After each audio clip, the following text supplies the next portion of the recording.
بسم اللہ الرحمن الرحیم فَإِذَا قَضَيْتُم مَّنَاسِكَكُمْ فَاذْكُرُوا اللَّهَ كَذِكْرِكُمْ آبَاءَكُمْ أَوْ أَشَدَّ ذِكْرًا فَمِنَ النَّاسِ مَن يَقُولُ رَبَّنَا آتِنَا فِي الدُّنْيَا وَمَا لَهُ فِي الْآخِرَةِ مِنْ خَلَاقٍ وَمِنْهُمْ مَنْ يَقُولُ رَبَّنَا آتِنَا فِي الدُّنْيَا حَسَنَةً وَفِي الْآخِرَةِ حَسَنَةً وَقِنَا عَذَابَ النَّارِ أُولَئِكَ لَهُمْ نَصِيبٌ مِّمَّا كَسَبُوا وَاللَّهُ سَرِيعُ الْحِسَابِ۔ صدق اللہ العظیم۔ اللہ رب العزت کی توفیق اور اس کی عنایت اور کرم سے قرآن مجید کو ہم باقاعدگی کے ساتھ پڑھنے کی کوشش کر رہے ہیں۔ پچھلے جمعہ کے موقع پر آیت نمبر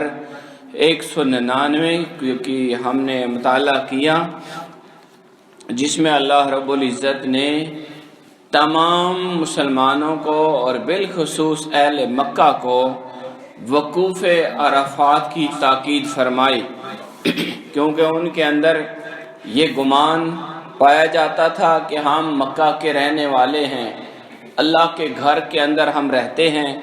ہم اہل اللہ ہیں، ہمیں یہ خاص فضیلت حاصل ہے کہ ہم قرب اور جوار کعبہ کے اندر مقیم ہیں، تو یہ جو مجاورت ہے اور یہ مجاور ہونا کعبہ کا، یہ ہمارے لیے بہت بڑا اعزاز ہے، تو اس لیے اب ہمارے اوپر احکام اس طرح نافذ نہیں ہوتے، ہم جیسے چاہیں معاملات کرتے رہیں۔ تو اللہ کریم نے کائنات کی سب سے بڑی بزرگ ترین مقام اپنے گھر کی مجاوروں کو بھی یہ حکم دیا کہ بے شک تم اللہ رب العزت کے گھر کے نگران ہو، خدام ہو، لیکن تمہیں یہ کبھی بھی اجازت نہیں دی جائے گی کہ تم باقی احکام پر عمل نہ کرو اور جو چاہے ان پر عمل کرو، بلکہ جس طرح باقی لوگ قیام عرفات کرتے ہیں اور عرفات کے میدان میں پورا دن گزارتے ہیں،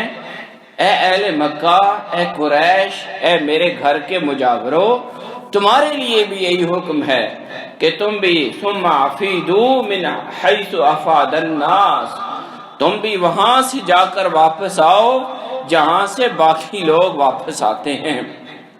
واستغفر اللہ، اور اللہ سے بخشش طلب کرو، اللہ سے معافی مانگو۔ یہ کوئی وجہ نہیں کہ انسان اگر کسی متبرک مکان کے اندر قیام پذیر ہے یا کسی مبارک جگہ کے ساتھ رہتا ہے تو اس کے لیے اللہ رب العزت کے احکام یا شریعت ختم نہیں ہو جاتی، بلکہ اس کے اوپر تو زیادہ لازم ہے کہ وہ اللہ کے تمام احکام پر پوری دل جمی کے ساتھ عمل کرے اور اللہ رب العزت کے حکم کو دوسروں کے سامنے بطور نمونہ عمل کر کے دکھائے۔ یہ اللہ پاک نے فرمایا اور ساتھ تاکید فرمائی کہ تم اللہ سے معافی مانگو، کہ کبھی ایسا گمان نہ کرنا کہ تم باقی لوگوں سے افضل ہو، برتر ہو، بلکہ یہاں اسلام کا یہ پیغام بھی ساتھ دیا کہ تمام انسان اللہ کی نظر میں برابر ہیں، کوئی کسی کو فضیلت حاصل نہیں، مساوات انسانی اور مساوات اسلامی اس کا حکم بھی اس کی آیت کے اندر موجود ہے کہ انسان کلمہ گو چاہے وہ کالا ہے یا گورا ہے، امیر ہے یا غریب ہے، مکہ کے اندر رہائش پذیر ہے یا کسی دور جگہ کا رہنے والا ہے، اللہ کو ماننے والے اللہ کی بارگاہ میں سب برابر ہے۔ ابراہیمی لباس پہن کر ابراہیمی طریقہ اختیار کیا جائے کہ لباس بھی سادہ ہو، دو چادریں ہوں، اور طریقہ بھی ابراہیم علیہ السلام جیسا ہو، اور سب کے ساتھ برابری کے ساتھ اللہ کی بارگاہ میں حاضری دی جائے۔ فرمایا ان اللہ غفور رحیم، بے شک اللہ بخشنے والا اور رحم فرمانے والا ہے۔ اس کے بعد اللہ کریم انہی قریش کی اور مکہ والوں کی اور مشرکین کی یا اس دور کے لوگوں کی ایک اور جاہلانہ رسم کا اظہار کرتا ہے اور فرماتا ہے کہ یہ ان کا ایک طریقہ تھا قریش کا یا وہاں کے رہنے والوں کا یہ طریقہ تھا کہ وہ جب حج کرتے تو حج کر کے جب فارغ ہو جاتے اپنے طریقے کے مطابق حج کرتے تو جیسے ان کی من مرضی ہوتی کر کے فارغ ہو کر وہ کعبہ کے صحن میں بیٹھ جاتے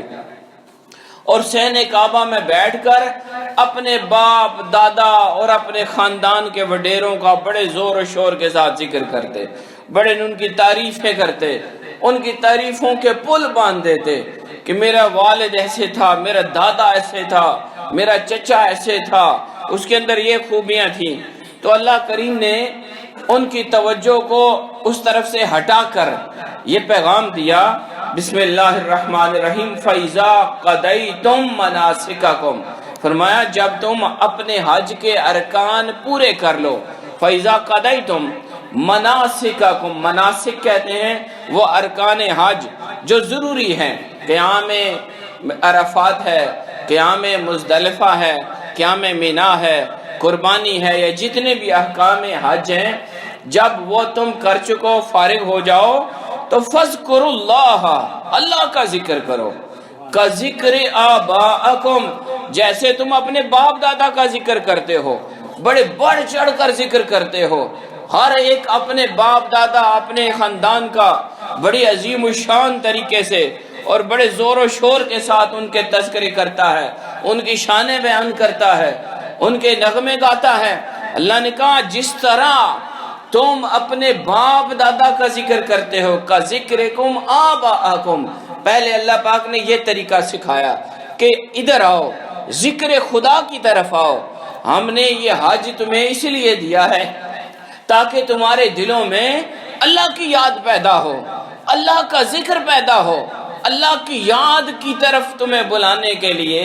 یہ سارے احکام حج، یہ حج کی مناسک، یہ جگہ جگہ ٹھہرنا،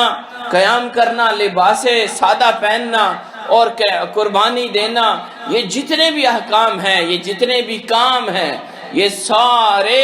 یہ تمہیں اس لیے دیے ہیں کہ ہر مقام پر تمہارے دل میں اللہ کی یاد پیدا ہو، اللہ کا ذکر مل جائے، تمہاری توجہ دنیا سے کٹے اور اللہ کی طرف جڑ جائے۔ یہاں تو تمہیں اللہ کا ذکر کرنا چاہیے تھا، اللہ کے گھر کے سامنے بیٹھے ہو اور اللہ کا ذکر چھوڑ کر اپنے باپ دادا کے تذکرے میں پڑ گئے ہو۔ کہا اللہ کا ذکر جیسے تم اپنے باپ دادا کو یاد کر رہے ہو اس طرح اللہ کو یاد کرو۔ پھر اگلی منزل دکھائی، فرمایا او اشد ذکرا، بلکہ جس طرح تم اپنے باپ دادا کو یاد کرتے ہو اس سے بھی بڑھ کر اپنے رب کا ذکر کرو، ایمان کی طرف آؤ، اللہ کی یاد کی طرف آؤ۔ یعنی اللہ نے فرمایا کہ اب اشد ذکرا، اشد ذکرا، یہاں پر لفظ او کہہ کر پہلے اللہ نے کہا اپنے باپ داداؤں کی طرح جس طرح ان کا ذکر کرتے ہو، ان کی شانیں بیان کرتے ہو، ان کے نغمے گاتے ہو، یوں اللہ کی یاد میں بھی مگن ہو جاؤ۔ پھر ساتھ لفظ او فرمایا، او یہاں بل کے معنی میں ہے۔ او کا معنی کہا بلکہ پہلے تو تم باپ دادا کو یاد کرتے رہے، اب ایسے کرو او یعنی بلکہ اشد ذکرا، اللہ کا ذکر کرو تو اس سے ذکر سے بھی بڑھ کر کرو، شوق اور ذوق کے ساتھ کرو، محبت اور عشق کے ساتھ کرو، اور اس طرح ذکر کرو کہ عشق و محبت میں ڈوب کر تم اپنے رب کی یاد میں مگن ہو جاؤ۔ پتہ چلے کہ اہل ایمان آج سارا کام دنیا جہان کے سارے کام کاج چھوڑ کر اپنے رب کی یاد کی طرف یہاں اس کے گھر میں جمع ہیں۔ اللہ نے یہاں پر قرآن میں یہ بات لکھ کر ہمیں بھی پیغام دے دیا کہ یہ ان کفار کا طریقہ تھا، مشرکین کا، یہ قبل از اسلام سے پہلے وہ حج بھی کرتے تھے، لیکن اس حج کو انہوں نے اپنی من مرضی کے ساتھ توڑ مروڑ لیا تھا۔ فرمایا کہ حج کا مقصود، حج کا مطلوب، حج کا نصب العین وہ صرف اور صرف اللہ کی یاد کو اپنے دل میں بسانا ہے، اللہ کی یاد کو اپنے دل میں قائم کرنا۔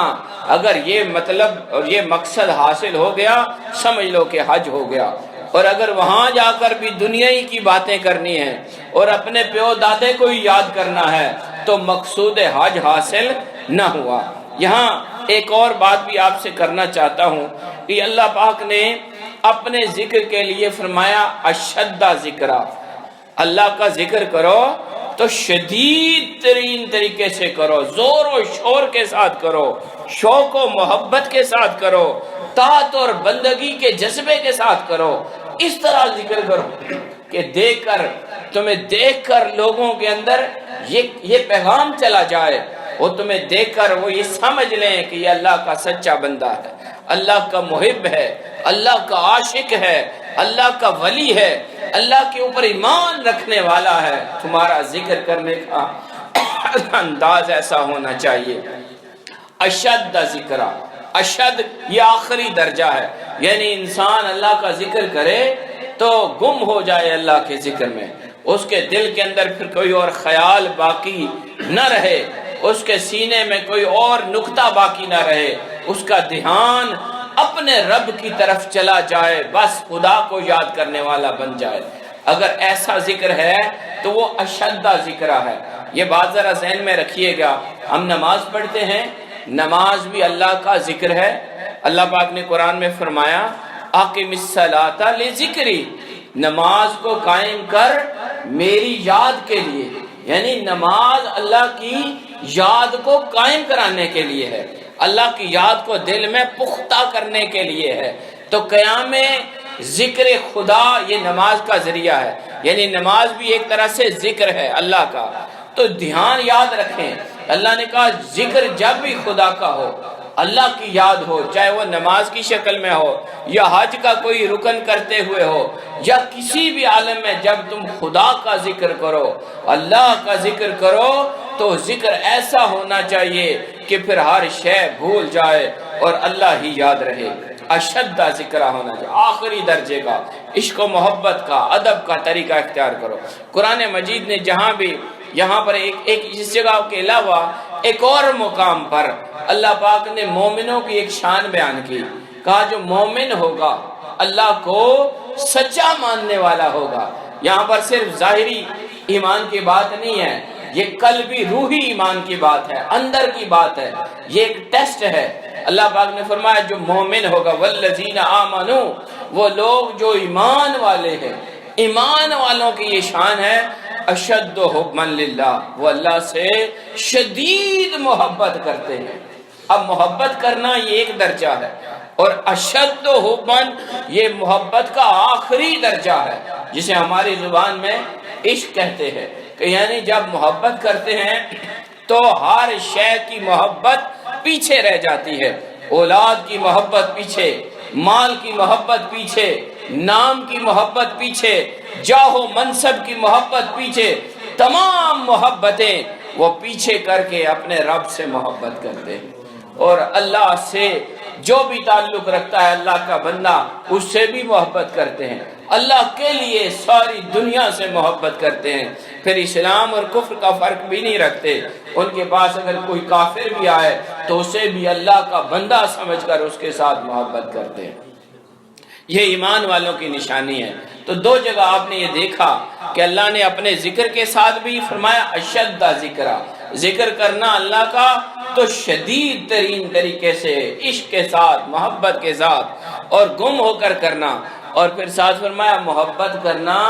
اللہ کی محبت، اللہ سے محبت۔ تو اللہ کی محبت بھی خالی محبت نہیں ہونی چاہیے بلکہ اشد ہونی چاہیے۔ اب ہم اگر اپنے دلوں کے اندر غور کریں، جھانکیں، اپنے اندر غور کریں تو ہمیں نظر آئے گا کہ ہمارا دل کس کس کی محبت میں ڈوبا ہوا ہے۔ ہمارے دل میں مال کی محبت ہے، نام سے محبت ہے، اپنی ذات سے محبت ہے، اپنی اولاد سے محبت ہے، اپنے خاندان برادری سے محبت ہے، اپنی چیزوں سے محبت ہے۔ حاضرین گرامی، یہاں یہ بات بھی سمجھنی ہے کہ محبت یہ ایمان کی نشانی ہے، اور ایمان کی نشانی محبت جب ہوئی تو اب ثابت یہ ہوگا جب ہم خود کو دیکھیں گے، اپنے اندر دیکھیں گے، اگر تو ہمارے اندر پہلی محبت کا چراغ اللہ سے تعلق رکھے، پہلی محبت اللہ کی ہو، پھر فطرت انسانی کے مطابق باقیوں سے بھی محبت ہو، لیکن اللہ اور اس کے رسول سے سب سے بڑھ کر محبت ہو، دل میں اللہ اور اس کے رسول سے بڑھ کر تعلق ہو ساری کائنات سے، تو جان لینا قرآن کا یہ فرمان آپ کو خوشخبری دے گا کہ آپ صاحب ایمان ہو۔ لیکن اگر اللہ کی محبت سب سے آخری درجہ ہے اور جان اور مال اور ان چیزوں کی محبت سب سے آگے ہے، تو یاد رکھنا پھر ایمان کسی آخری درجے میں گم ہو کر رہ گیا۔ حضرت عمر فاروق رضی اللہ تعالیٰ عنہ کا وہ واقعہ بڑا واضح ہے، حدیث پاک مفہوم۔ آپ نے آقا علیہ السلام کی بارگاہ میں یا یوں عرض کیا، حضور میرے دل میں اپنی ذات کو چھوڑ کر آپ سے محبت سب سے بڑھ کر ہے۔ آقا علیہ السلام نے فرمایا، عمر ابھی ایمان مکمل نہیں ہوا۔ وہ اہل ایمان تھے، سچے محبت کرنے والے تھے۔ انہوں نے جب آقا علیہ السلام کا یہ فرمان سنا، انہوں نے بھی سچ بولا۔ انہوں نے کہا، حضور میں اپنے اندر غور کرتا ہوں، دل میں غور کرتا ہوں تو دیکھتا ہوں مجھے اپنے نفس اپنی جان سے زیادہ محبت ہے۔ اس کی تشریح بات لمبی ہو جائے گی، یعنی کہیں موقع آیا تو پہلے میں اپنے آپ کو دیکھوں گا۔ حضور نے فرمایا، عمر ابھی ایمان مکمل نہیں ہوا۔ جب حضرت عمر نے یہ لفظ سنے، آقا علیہ السلام کا یہ فرمان سنا، ان کے قلب کے اندر یہ کیفیت بدلی۔ انہوں نے یہ جان لیا کہ جب تک انسان کے دل میں اللہ اور اس کے رسول کی محبت اس کی جان سے بھی بڑھ کر نہ ہو، ایمان نہیں ہوگا۔ کہنے لگے، عرض کرنے لگے، حضور اب آپ کا فرمان ہے، سننے کے بعد میرے اوپر یہ کیفیت بنی ہے کہ اب میرے دل میں آپ کی محبت سب سے بڑھ کر ہے۔ آپ نے فرمایا، الآن تم ایمان، اب تیرا ایمان مکمل ہوا۔ یہ حضرت عمر کے لیے بات تھی، ہم کہاں ہیں؟ ذرا اس بات کو دیکھنا ہے، اور قرآن کی اس آیت سے ہم نے یہ فیض لینا ہے، یہ برکت لینی ہے۔ قرآن فرماتا ہے، فَإِذَا قَضَيْتُم مَنَاسِكَكُمْ، لوگو جب تم حج کے ارکان پورے کر لو، فَاذْكُرُوا اللَّهَ، اللہ کو یاد کرنا، كَذِكْرِكُمْ آبَاءَكُمْ، جیسے تم اپنے باپ دادا کا بڑے زور و شور سے ذکر کرتے ہو، او اشد ذکرا، بلکہ اس سے بھی بڑھ کر اپنے خدا کو یاد کرنا۔ فَمِنَ النَّاسِ مَن يَقُولُ رَبَّنَا آتِنَا فِي الدُّنْيَا وَمَا لَهُ فِي الْآخِرَةِ مِنْ خَلَاقٍ۔ یہاں اللہ کریم یہ فرماتا ہے کہ لوگوں میں سے کچھ لوگ ایسے ہیں، بعض لوگ ایسے ہیں جن کی دعا کا مرکز و محور دنیا ہی ہوتی ہے۔ حاضرین گرامی، یہ بات بھی بڑی غور سے سننی ہے کہ دعا کے اندر وہ کیا کہتے ہیں، ربنا آتنا فی الدنیا، اے اللہ ہمیں یہ دنیا کی چیز دے دے، یہ دے دے، مال دے دے، عزت دے دے، یہ دے دے، اولاد دے دے، فلاں دے دے، جیسے کہ ہمارا حال ہے۔ ہم میں سے ہر شخص کی طلب یہی ہے۔ یہاں ہمارا سلسلہ ہے تو جو بھی آتا ہے تو دنیا مانگنے والا آتا ہے، کوئی بھی آخرت مانگنے والا، ایمان مانگنے والا نہیں آتا، دنیاوی مسائل لے کر آتے ہیں۔ تو اللہ نے یہاں پر یہ اصول دیا اور طریقہ سکھایا، فَمِنَ النَّاسِ، لوگوں میں سے بعض کچھ لوگ ایسے ہیں، مَن يَقُولُ رَبَّنَا آتِنَا فِي الدُّنْيَا، اے اللہ ہمیں دنیا میں دے دے، دنیا کا مال دے دے، یہ دے دے، یہ دنیا دے دے۔ فرمایا جو ایسی سوچ رکھتا ہے، جس کی سوچ صرف دنیا تک ہے، مال دنیا تک ہے، چاہے دنیا تک ہے، دنیا کی چیزوں میں کھویا ہوا ہے، فَمَا لَهُ فِي الْآخِرَةِ مِنْ خَلَاقٍ، اس کے لیے آخرت میں کوئی حصہ نہیں ہے۔ یاد رکھنا، دنیا کے طالب،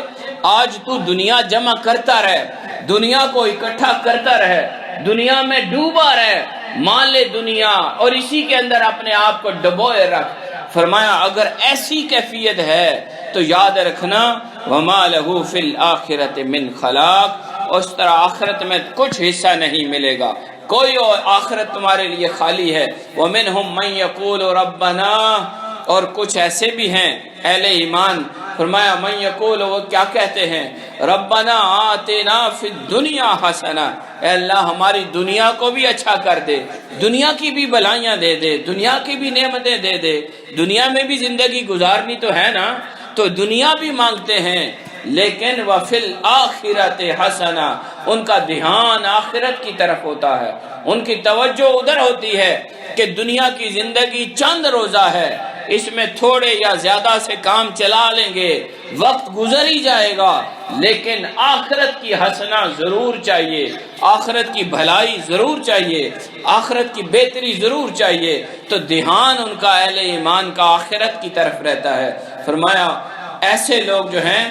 اللہ پاک نے فرمایا یہ جو لوگ ہیں، فرمایا وہ دعا مانگتے ہیں تو کہتے ہیں ربنا آتنا فی الدنیا حسنہ، اللہ ہماری دنیا کو بھی اچھا کر دے، وفی الآخرۃ حسنہ، اور ہمیں آخرت میں بھی حسنہ یعنی ہر طرح کی بھلائی عطا کر، وقنا عذاب النار، اور ہمیں آخرت کے عذاب سے، دوزخ کے عذاب سے، آگ کے عذاب سے ہمیں بچائے رکھنا۔ دھیان ان کا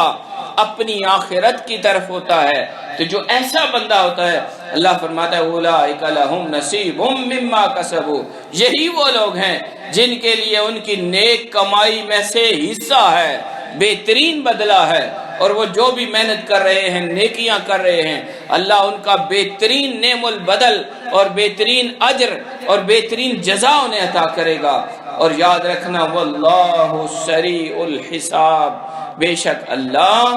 بڑا جلد حساب لینے والا ہے۔ یہ ہم نے سمجھنا ہے۔ مانگ تو لیتے ہیں ہم اللہ سے، ہم نے دنیا بھی مانگ لی، خدا اپنی رحمتوں کے صدقے، اپنی ربوبیت کے صدقے وہ عطا کر دیتا ہے، کسی کو خالی نہیں لٹاتا، اس کی شان کے خلاف ہے، جو بھی مانگے اس کو مل جاتا ہے۔ لیکن یاد رکھنا جو بھی نعمت ملے گی اس نعمت پر پوچھ ہوگی، اس کا حساب ہوگا، اور ہر نعمت کے بدلے میں حساب لیا جائے گا۔ یہ اللہ کا طریقہ ہے، اور فرمایا خالی حساب نہیں ہوگا، بلکہ یاد رکھنا یہ زندگی یوں گزرے گی جیسے ہوا گزر جاتی ہے، واللہ سریع الحساب، اللہ بہت جلد حساب لینے والا ہے۔ یہ زندگی بہت عارضی ہے۔ تو یہاں ہمیں یہ بات سمجھ آ گئی کہ دنیا و آخرت دونوں کی بھلائی مانگنی چاہیے اپنی دعا کے اندر۔ یعنی یہاں اللہ نے ہمیں ایک ترغیب دے دی اور ایک راستہ بتا دیا کہ لوگوں جب بھی تم دعا مانگو،